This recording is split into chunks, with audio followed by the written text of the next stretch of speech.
Hello, I'm CJ Miller. I'm in my apartment in downtown Shreveport, Louisiana. We're across the Red River from beautiful Bossier City, Louisiana, and I'm here talking about my latest comic book acquisition. I'm so excited. I went looking for it.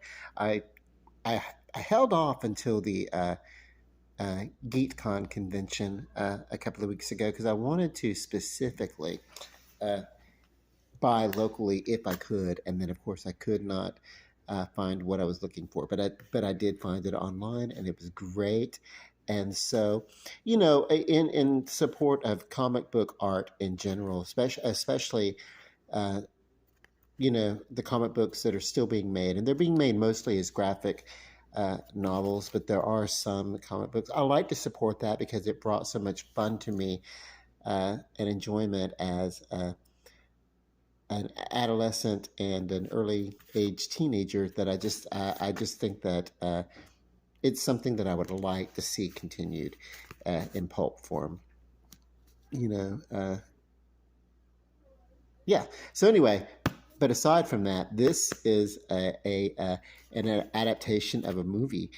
I don't know if you can guess it. Came out in 1987. The movie was released in uh, mid to late December of 1986, and so this one came out.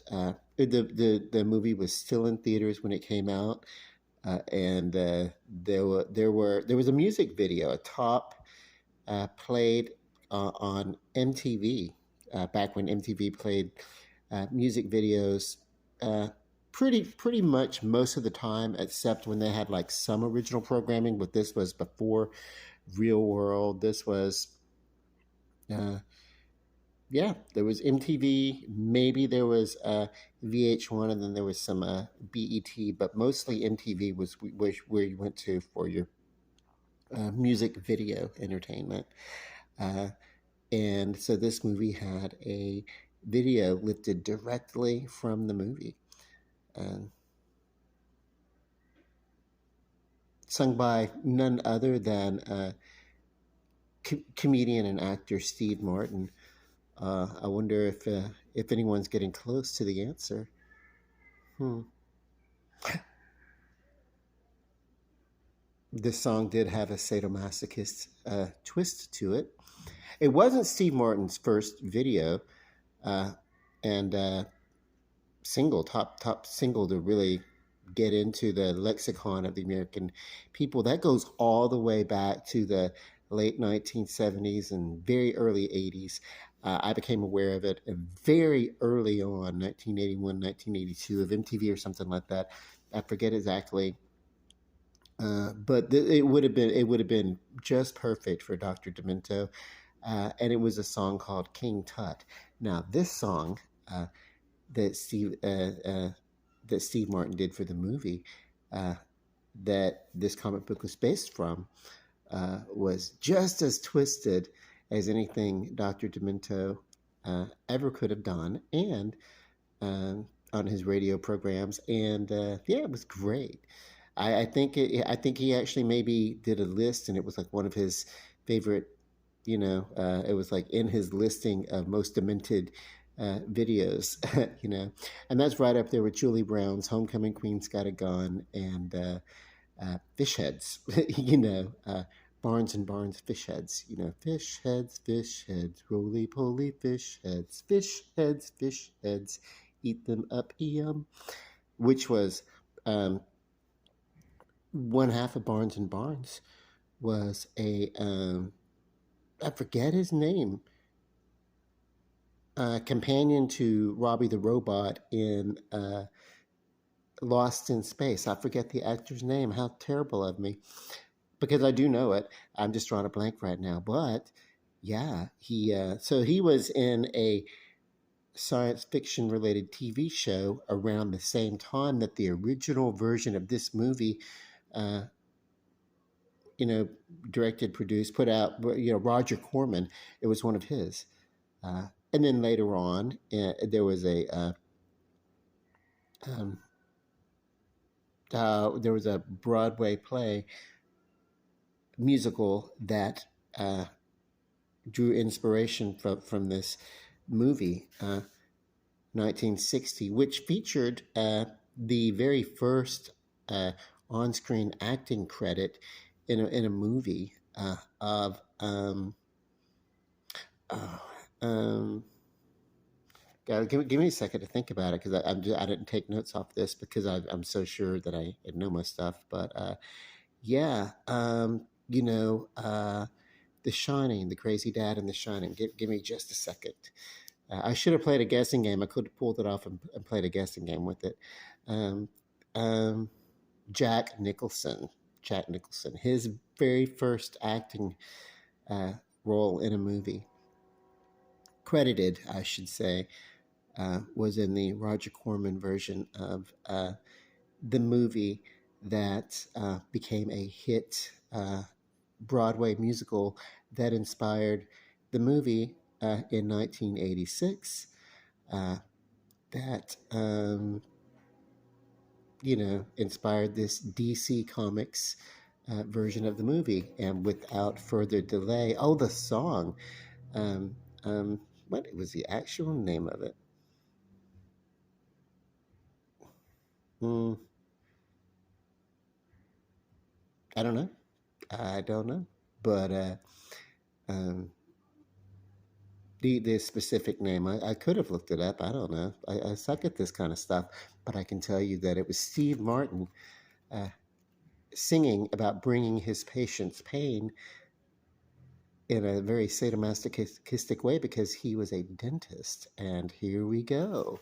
A Little Shop of Horrors. I gave enough clues, so if you didn't get it by the time I opened this up, shame on you. This was an awesome movie, by the way. It's still available. The original ending of this movie, and it's not the ending here is not even reflective of what happens. It's reflective of the movie. I can tell you that much. So, wait, I'm waiting for the plant to say, "Oh shit," like he does in the movie. But that no. So yeah, the yeah, it's very reflective of the movie A Little Shop of Horrors, which is fun. I would love to see this done again, but I would love to see it done with the original ending from the play, and which was the original ending of.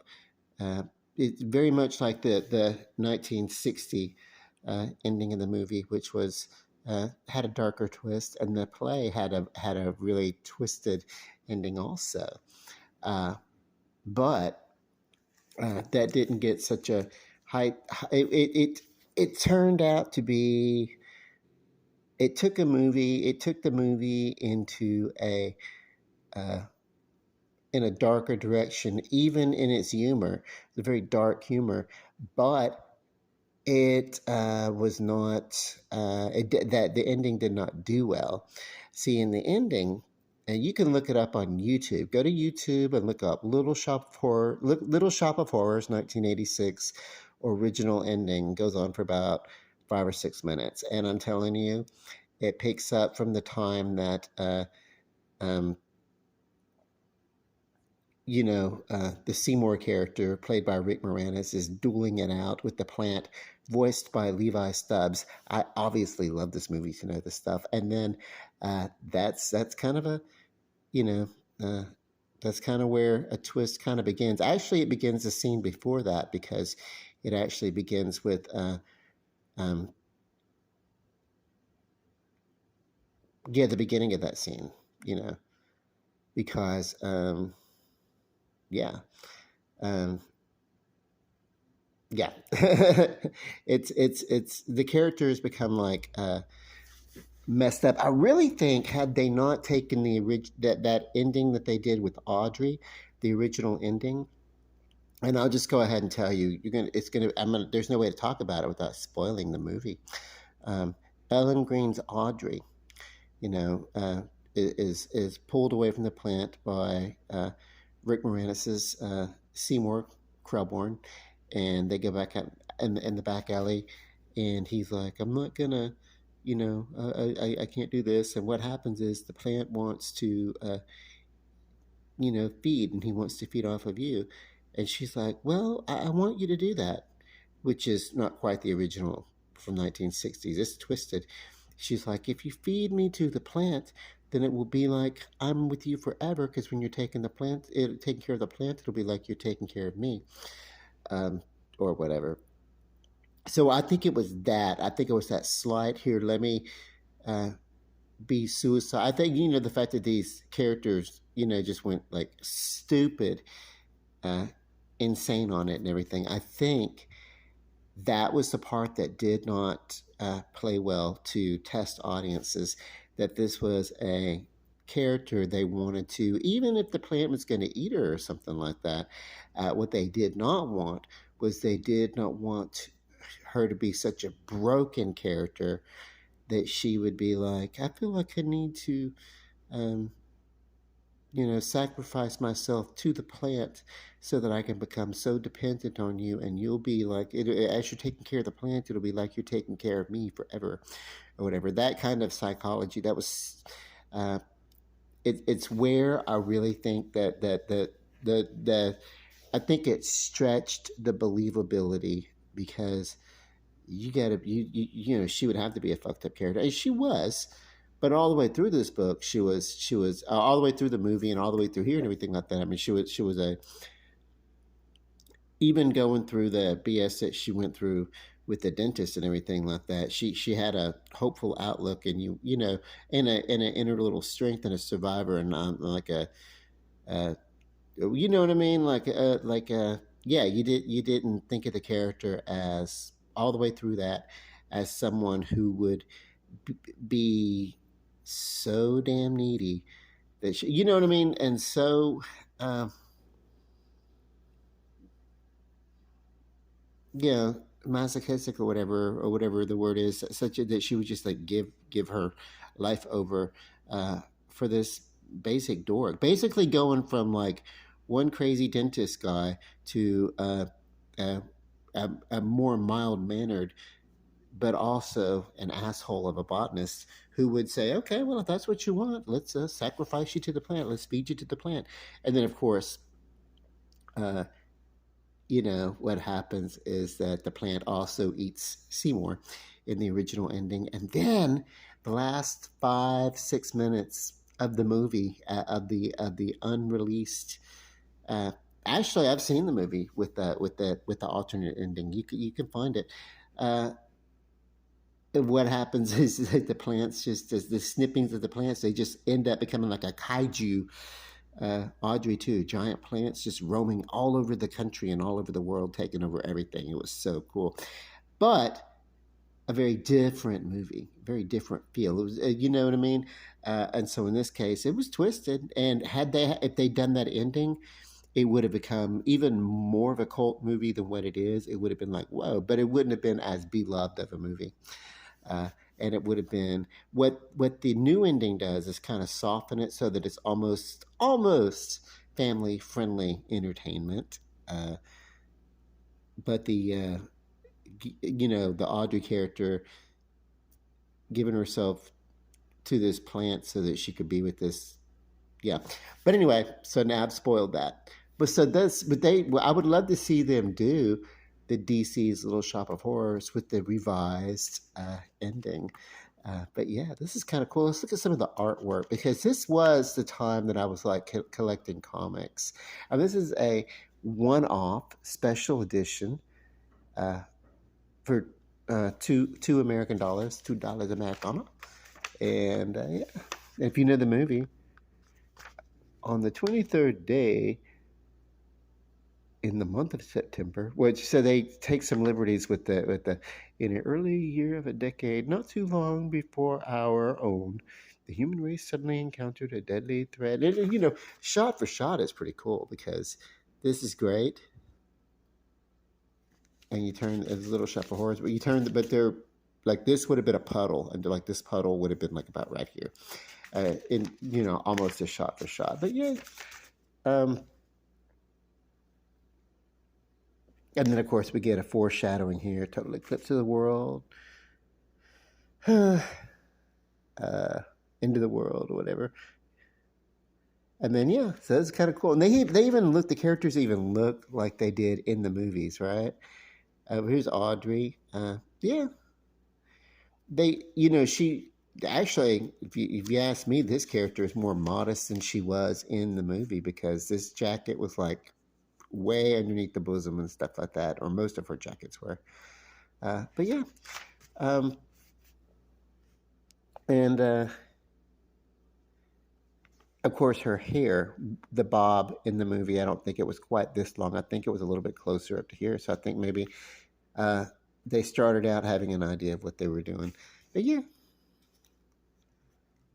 but this is a comic book, and what you have to have to make a comic book look real is you've got to have the idea when you're drawing it. You've got to have the idea of motion. So when you're looking at this, you could see this character tripping and falling in a very not so graceful way. And right here, the whole idea is that we don't see her black eye, but right here we do. And he's like, "Oh, where'd you get the shiner?" And so this is, I was reading this before I'd ever seen the movie. So the voice in my head was different as I was reading this comic book. And of course, now if I read it, I can read it and hear the voices. She's like, Shina? About Mr. Mushnick's like, oh, Audrey, where'd you get that Shina? And and then of course the Rick Moranis, the nervous, Seymour, gee, Mr. Mushnick, have you ever considered we just need to move in a new direction? This is cool. So I love this movie. I can do the voices. That's really like.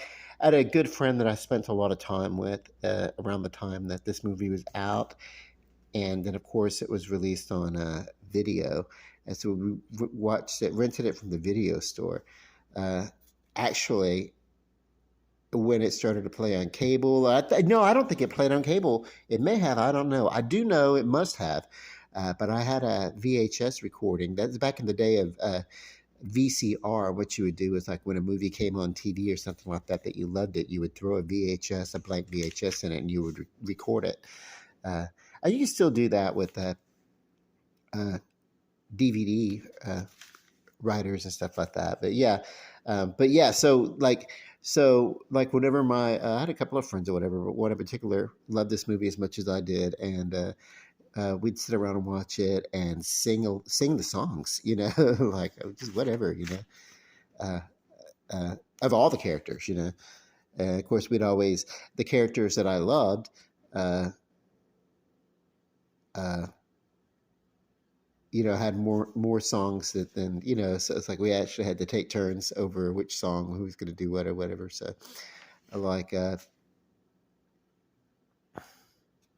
giving him a goofy overbite here, and I don't recall he has that kind of an overbite in the movie. Not Rick Moranis, but yeah, so there are some artistical kind of things, artistical, whatever. What the hell am I talking about? So yeah.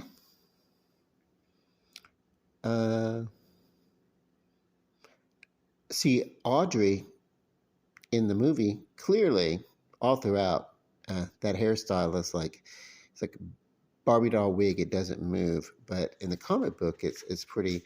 It's got some fluidity to it and everything like that. So, and I say fluidity, what I mean is it's got some motion.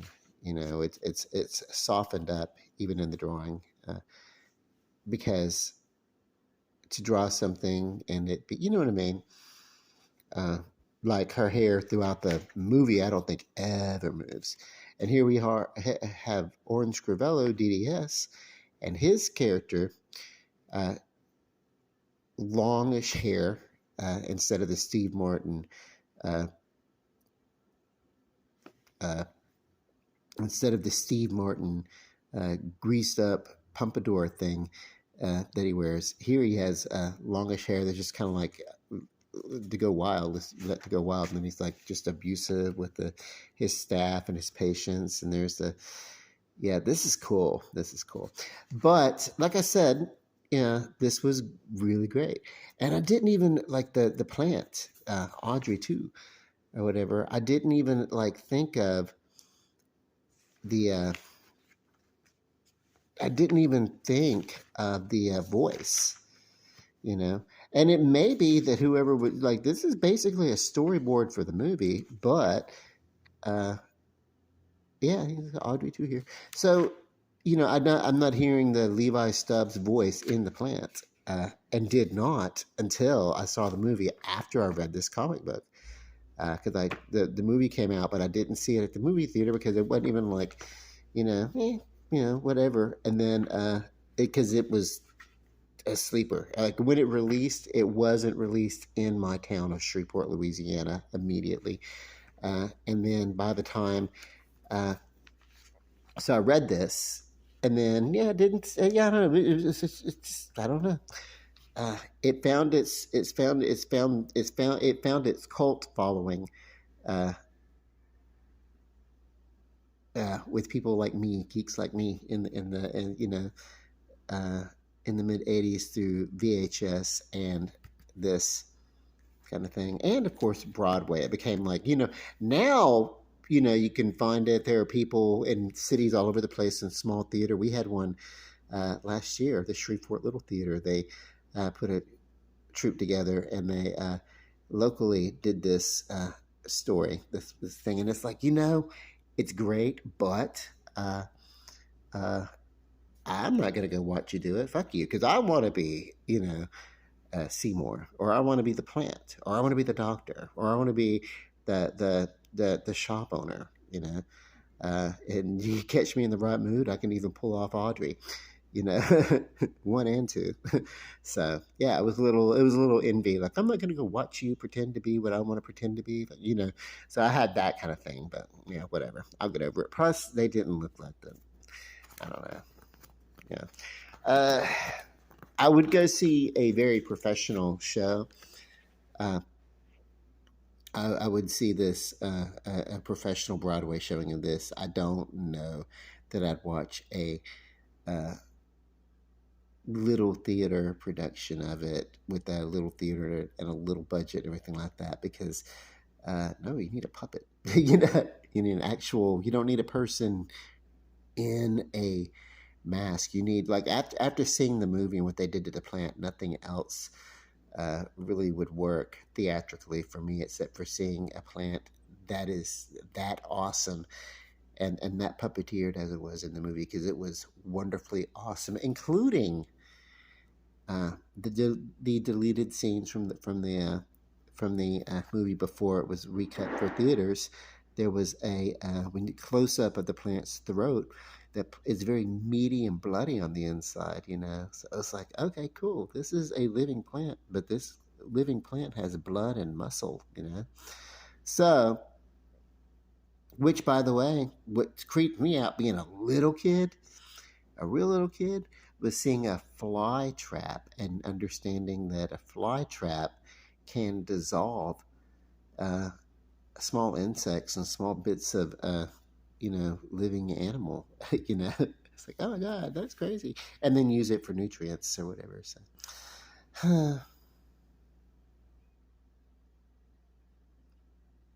anyway, that little piece of me, it's very humorous, but there's also that little piece inside of me in the back of my mind that's like, no, I don't really need a fly trap. you know Plus, I don't really want flies or anything in there. Where would I feed it? What would I feed it? Okay, so I'll stick with my aloe vera. I like plants that heal. Um, Little Shop of Horrors, man. Uh, the book's available. This is in great condition. It was like a $3 buy, and then of course I paid for the shipping also because I didn't find it local, but so it was about $7, I think. But it was worth it. Uh, if you're my age, I know that when this movie came out, you loved it. If you're about 20 years older than me, give or take, you might have loved the Roger Corman version, which I've seen, by the way, and it's pretty damn awesome. It's just not the big musical, but yeah, I think this movie, by the way, is on Max this month. It's been released. They're showing again on Max, so probably not the original ending. You're probably going to get the theatric ending, but theatrical ending. I have to work on my conjugate. My when I want to conjugate adjectives and verbs and stuff like that. Uh, do I want to say artistic or artistical or theatric or theatrical, or the implication? I'm gonna work on that. I work on that because yeah, I want to be a better orator. And I'll make better videos and speak better videos when I'm talking to people like you. Thanks again, by the way. 20 followers. That is pretty awesome. Uh, because hey, I didn't think I'd get one. When I switched, I used to have about over 2,000 uh, Facebook followers, but or Facebook friends or whatever. But that was I stopped that account. I was around the time that I really decided to stop it, and I was like, okay, I'm signing out. I'm trying to delete the account, and then the account got hacked, and it was like, oh, definitely no, I'm not doing uh, Facebook anymore. And I was after like almost 12 years of the same Facebook account, the very first one that I ever originated, social media, Facebook or whatever. And it was like it was. Yeah. I always wonder if back in my mind, did some of that happen intentionally? When you have that much um,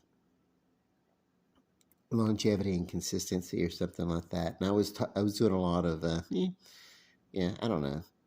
You put out some thoughts or whatever. I mean, it spreads like a wildfire at that level of exposure. So anyway, um, that's cool. I love my YouTube followers. Check this book out. This comic book. If you love the movie, you will love this book. Oh, there's some novelizations of it too. I'll think about that later on. Okay. Bye. Love and light. Peace. Good night.